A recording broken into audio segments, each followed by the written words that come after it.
नमस्कार, आप देख रहे हैं न्यूज नेशन। आपके साथ में लक्ष्मी उपाध्याय। बात वोट चोरी के मुद्दे की। राहुल गांधी ने एक बार फिर से चुनाव आयोग पर निशाना साधा, लेकिन इस बार उन्होंने हैरान कर देने वाला बयान दिया। उन्होंने कहा कि ये इंफॉर्मेशन अब हमें इलेक्शन कमीशन के अंदर से प्रोवाइड हो रही है, यानी इलेक्शन कमीशन के अंदर से हमें जानकारी मिल रही है। उन्होंने कहा, चुनाव आयुक्त ज्ञानेश कुमार वोट चोरी कराने का उन पर आरोप लगाया और कहा कि वोटरों के नाम की 2 मतदाता सूची है, उसमें से विपक्ष के जो वोटर हैं उनकी सूची हटाई जा रही है।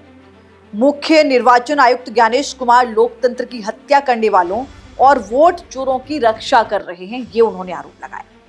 इस दौरान वो ये कहते हुए भी नजर आए कि ये सब जानकारी कहां से मिल रही है, क्योंकि अक्सर ये सवाल उनसे किया जाता था कि आखिर ये किस आधार पर, किससे मिल रही जानकारी के आधार पर ऐसे आरोप लगाए जा रहे हैं। तो उन्होंने हैरान करने वाला बयान दिया। जो जानकारी साझा की वो ये कहा कि ये सब जानकारी हमको इलेक्शन कमीशन के अंदर से मिल रही है, यानी इलेक्शन कमीशन के लोग आकर अब हमें इस बारे में जानकारी दे रहे।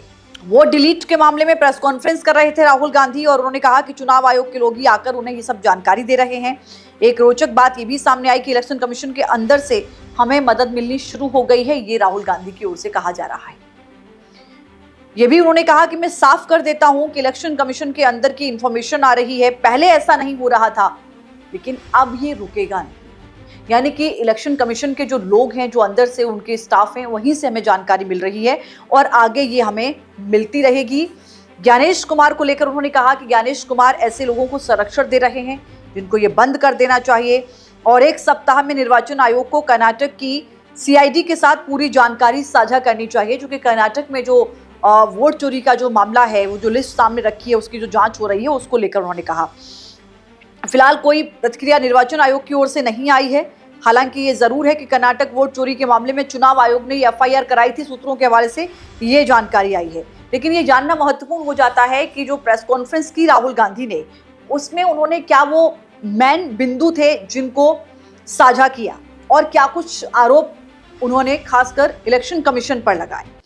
सबसे पहले राहुल गांधी ने कहा, कर्नाटक के कलबुर्गी जिले के आलंदा विधानसभा क्षेत्र में आंकड़ों का हवाला दिया उन्होंने, आलंद विधानसभा क्षेत्र का, और यह दावा किया कि यहां पर कांग्रेस के जो वोटर हैं, जो मतदाता हैं, उनका नाम हटाने का जो प्रयास है वो सुनियोजित तरीके से किया गया है। इसके अनुसार जिनके नाम हटाने के प्रयास हुए हैं, जिनके नाम का इस्तेमाल कर हटाने का आवेदन किया गया है, इसकी जानकारी नहीं दी गई थी उन्हें। साथ ही ये भी साफ किया कि ये हाइड्रोजन बम नहीं है, जो कि इससे पहले राहुल गांधी कह चुके थे कि आने वाले वक्त में मैं हाइड्रोजन बम लेके आऊंगा, यानी कि कोई बड़ा खुलासा करने वाले हैं। तो उन्होंने कहा कि जो मैंने खुलासा किया है कि इलेक्शन कमीशन के अंदर से हमें जानकारी मिल रही है, इसको आप हाइड्रोजन बम मत समझिएगा, क्योंकि हाइड्रोजन बम आने वाली है, यानी आने वाले वक्त में वो कुछ और बड़ा खुलासा कर सकते हैं। साथ ही सीसी ज्ञानेश कुमार पर यह आरोप लगाया उन्होंने कि भारतीय लोकतंत्र को नष्ट करने और लोकतंत्र की जो हत्या करने वाले लोग हैं, उनकी ज्ञानेश कुमार रक्षा कर रहे हैं, यानी कि उनको सपोर्ट कर रहे हैं। और मैं अपने लोकतंत्र और देश और संविधान से बहुत प्रेम करता हूं और ऐसी कोई भी बात नहीं करूंगा जो तथ्यों के आधारित न हो। यानी कि वो कह रहे हैं कि जो शब्द मेरे तरफ से बोले जा रहे हैं, जो आरोप लगाए जा रहे हैं राहुल गांधी की ओर से, वो तथ्यों पर आधारित हैं और इनके प्रमाण उनके पास हैं। उनके मुताबिक ये भी समझिए कि आलंद विधानसभा क्षेत्र में 6018 मतदाताओं के नाम हटाने के लिए आवेदन दिए गए। उन्होंने कहा कि ऐसी इसलिए प्रक्रिया हुई क्योंकि कांग्रेस मतदाताओं को इस लिस्ट के जरिए निशाना बनाया गया। मतदाताओं के नाम हटाने के लिए उन्होंने कहा कि जिन मोबाइल नंबर का इस्तेमाल हुआ है, वो दरअसल कर्नाटक के मोबाइल नंबर है ही नहीं, यानी कि मोबाइल नंबर वो बाहर के हैं। इसका मतलब है कि जिन लोगों के नाम काटे जा रहे हैं, उनको इस बात के बारे में कोई जानकारी दी ही नहीं गई है। राहुल गांधी ने कुछ लोगों को पेश भी किया जब वो प्रेस कॉन्फ्रेंस कर रहे थे, जिनके नाम मतदाता सूची से हटाने का प्रयास हुआ या उनके नाम इस्तेमाल करके ऐसा करने का प्रयास किया गया। और उन्होंने कहा कि इस मामले की जांच कर्नाटक की सीआईडी कर रही है। सीआईडी ने 18 पत्र भेजकर कुछ जानकारियां मांगी हैं, लेकिन अभी तक जानकारी नहीं दी गई है। महाराष्ट्र को लेकर भी उन्होंने जिक्र किया। उन्होंने कहा कि महाराष्ट्र के चंद्रपुर जिले के राजौरा विधानसभा क्षेत्र में इसी तरीके का इस्तेमाल हुआ था, जहां 6850 नाम जोड़े गए थे। उन्होंने कहा कि ये 1 सप्ताह में निर्वाचन आयोग का पूरा विवरण देना चाहिए कि ऐसा क्यों हुआ, और यदि ऐसा नहीं है तो स्पष्ट हो जाएगा कि ज्ञानेश कुमार वोट चोरों की मदद कर रहे हैं। यानी जो लोग इस प्रक्रिया को आगे बढ़ा रहे हैं वो उनको सह दे रहे हैं, वो उनकी मदद कर रहे हैं। साथ ही उन्होंने ये भी कहा कि बीते 1 सितंबर को पटना में वोटर अधिकार यात्रा के समापन के मौके पर वोट चोरी से जुड़े अपने पहले खुलासे का हवाला दिया और ये दावा किया था कि एटम बम के बाद अब हाइड्रोजन बम आने वाला है।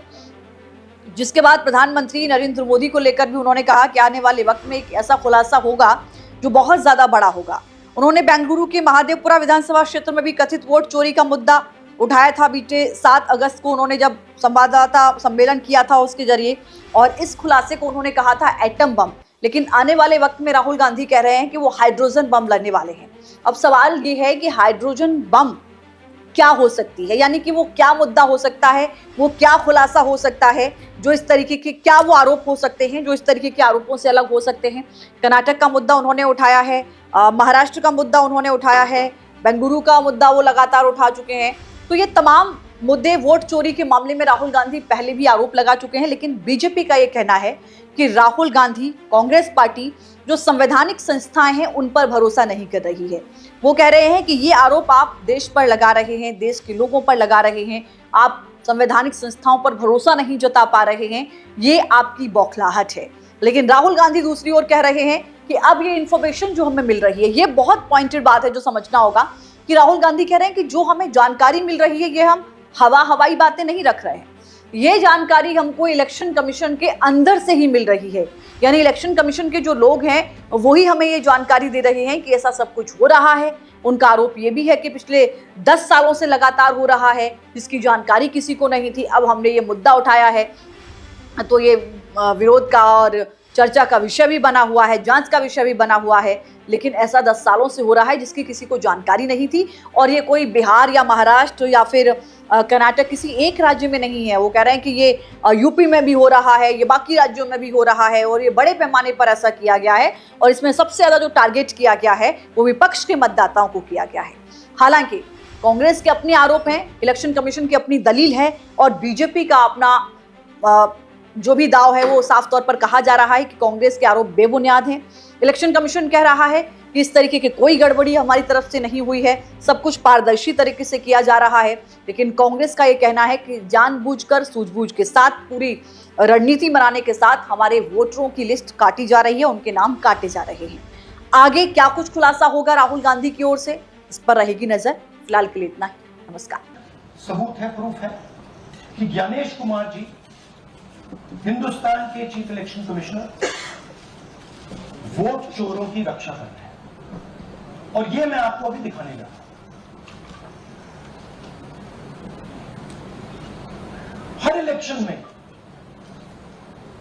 हमें रिपोर्ट आती थी कि वोटर्स डिलीट हो रहे हैं।